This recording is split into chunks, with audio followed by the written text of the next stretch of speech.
Bismillahirrahmanirrahim. Assalamualaikum warahmatullahi wabarakatuh. Hamdanillah wassalatan wassalaman ala rasulillah amma ba'du.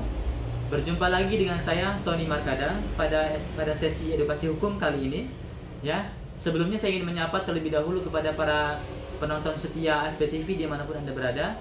Apa kabar? Mudah-mudahan Anda semua saat ini dalam keadaan sehat selalu dan dalam lindungan Allah Subhanahu wa Ta'ala. Ya, baiklah, pada sesi kali ini saya ingin memaparkan mengenai istilah-istilah hukum pidana, ya, istilah hukum pidana dalam bahasa Inggris. Nah, mungkin sebagian dari Anda semua ada yang sudah mengetahui beberapa kosakata istilah hukum bahasa Inggris, ya, atau mungkin juga ada yang belum tahu sama sekali. Nah, pada sesi video kali ini saya akan memaparkan beberapa kosakata istilah hukum dalam bahasa Inggris, ya, kategori hukum pidana. Namun sebelum mulai video kali ini, bagi Anda yang baru pertama kali menonton video ini, ya, jangan lupa untuk mengklik tombol subscribe yang ada di bawah, dan jangan lupa juga untuk membunyikan loncengnya agar bisa mendapatkan notifikasi terkait video-video yang ASP TV channel update setiap harinya.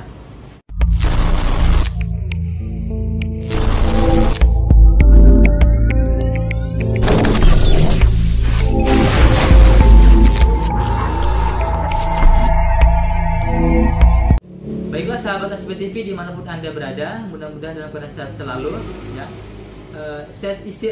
Sesi video kali ini yaitu adalah mengenai istilah-istilah hukum dalam bahasa Inggris, ya, kategori hukum pidana. Nah, hukum pidana itu apa sih dalam bahasa Inggrisnya? Dalam bahasa Inggris hukum pidana itu adalah criminal law. Criminal law itu artinya hukum pidana, ya. Sedangkan hukum perdata apa? Nah, hukum perdata, istilah hukum perdata itu bisa dilihat, ya, pada video berikutnya, ya. Nah, selanjutnya sidang pengadilan, trial court. Trial court itu artinya adalah sidang pengadilan. Jadi kalau misalkan Anda mengetahui ada istilah trial court, itu artinya adalah sidang pengadilan, ya. Nah, selanjutnya attorney or solicitor atau juga prosecutor, itu artinya jaksa, ya. Solicitor atau prosecutor itu artinya adalah jaksa. Selanjutnya attorney general itu artinya jaksa agung. Tadi attorney itu artinya jaksa, sedangkan attorney general itu artinya adalah jaksa agung.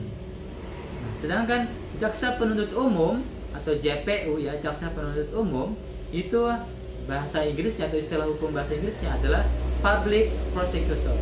Itu artinya adalah jaksa penuntut umum. Nah, selanjutnya istilah hukum whistleblower. Whistleblower itu adalah pelapor tindak pidana. Jadi ketika ada orang yang melaporkan tindak pidana, itu orang tersebut, nah, bahasa Inggrisnya istilah dalam bahasa Inggrisnya yaitu adalah whistleblower, ya, whistleblower. Selanjutnya pembuktian terbalik, ya. Itu bahasa Inggrisnya adalah shifting burden of proof, ya. Proof itu artinya pembuktian, shifting burden of proof artinya pembuktian terbalik, ya. Kemudian istilah hukum BAP, ya, berita acara penyidikan, atau, ya, istilah BAP itu istilah hukumnya apa? Istilah hukumnya yaitu adalah investigation and interrogation report. Investigation and interrogation report itu adalah BAP, ya. Mungkin Anda baru mengetahui istilah hukumnya. BAP itu istilah hukumnya adalah investigation and interrogation report. Selanjutnya berita acara. Nah, berita acara bahasa Inggrisnya adalah minutes, ya. Minutes atau minute itu istilah hukum, ya. Minutes artinya adalah berita acara. Kemudian kitab undang-undang hukum pidana itu apa bahasa Inggrisnya?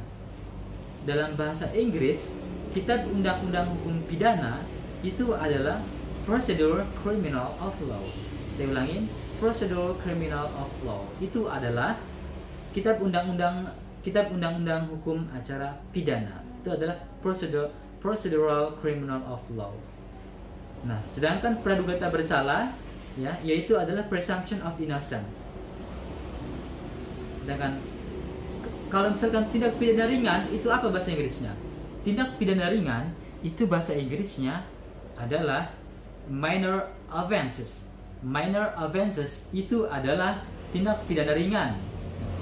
Sedangkan hukuman mati itu bahasa Inggrisnya adalah death sentence atau death penalty. Jadi death penalty itu artinya hukuman mati ya. Selanjutnya yaitu adalah pra-peradilan, yaitu pra-peradilan bahasa Inggrisnya adalah pre-trial. Pre-trial itu artinya adalah pra-peradilan. Sedangkan denda, denda itu ada istilah hukum dalam bahasa Inggrisnya. Apa istilahnya? Denda dalam bahasa Inggrisnya yaitu adalah fine atau forfeit. Forfeit itu artinya adalah denda ya. Ketika seorang dijatuhi hukuman denda ya, putusan hakim di persidangan, bahasa Inggrisnya adalah forfeit. Forfeit itu artinya denda. Nah, selanjutnya yaitu adalah dakwaan. Dakwaan istilah hukumnya yaitu adalah indictment. Indictment itu artinya adalah dakwaan ya. Penting sekali untuk kita ketahui. Indictment artinya dakwaan. Nah, selanjutnya fakta-fakta atau bukti di dalam suatu persidangan ya. Nah, fakta-fakta atau bukti itu dalam bahasa Inggris atau istilah hukumnya dalam bahasa Inggris yaitu adalah evidence. Evidence. Jadi kalau misalkan Anda sering mendengar kata-kata evidence, evidence itu artinya adalah fakta-fakta atau bukti ya. Bukti-bukti. Selanjutnya violence. Violence itu artinya adalah kekerasan. Jadi istilah hukum mengenai kekerasan dalam bahasa Inggris yaitu adalah violence. Violence itu artinya adalah kekerasan ya. Sedangkan kelalaian itu bahasa Inggrisnya adalah negligence. Itu artinya adalah kelalaian. Selanjutnya yaitu adalah korban. Korban dalam bahasa Inggris atau istilah hukum dalam bahasa Inggris itu adalah victim ya. Victim itu artinya korban. Nah, barangkali itu saja mengenai istilah-istilah hukum dalam bahasa Inggris dalam kategori hukum pidana ya. Mungkin akan ada istilah berikutnya pada video part selanjutnya ya. Saya ucapkan bagi Anda yang menonton sampai akhir, saya ucapkan terima kasih banyak. Ayo hukum, jauhi hukuman.